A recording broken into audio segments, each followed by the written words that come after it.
It started with a job ad, a live-in caretaker needed for an elderly man. High pay, must be discreet. Monica, 33, a single mother and certified nursing aide, was desperate. Her daughter needed surgery, and Monica had maxed out every credit card just keeping the lights on. So when she read that ad, she thought, maybe this is my chance. She arrived at a secluded mansion outside of Denver and met her employer, Mr. Alton Greaves, 87, a retired oil tycoon. He was frail, cold, and suspicious of everyone, but he liked Monica. She was kind, careful, quiet, and most importantly, she didn't ask questions. At first, the work seemed simple: meds, meals, companionship. But strange things kept happening. The west wing of the house was locked off, always. Every Thursday night, Alton had visitors, men in suits arriving in black cars who never spoke to Monica. And once while cleaning, she found a photo of a young woman who looked exactly like her.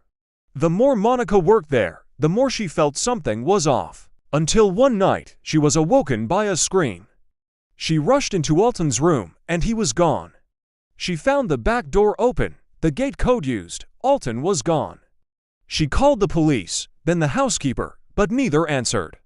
By morning, the mansion was swarming with detectives and Monica was treated like a suspect. Then came the real twist. There was no Alton Greaves, not legally, not in records, not in hospital files.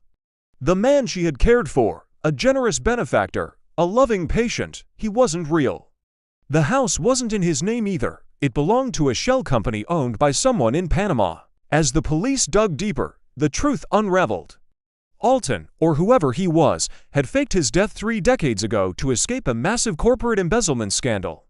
He'd changed his face, vanished, and lived in secret until he got sick and needed help. And he chose Monica, a complete stranger, to be his caretaker, but his plan was to disappear again. He had made copies of his documents and given them to a contact in Mexico. He planned to use the money from the life insurance on the fake death to start over somewhere else. But he didn't count on Monica. She had kept a journal, photos, voice memos, everything. With help from a local journalist, she pieced together the full story and shared it publicly. The scandal exploded. The FBI reopened the case and Monica was cleared. Alton was found 3 months later in Tijuana, hiding under a fake name again, arrested at 90 years old.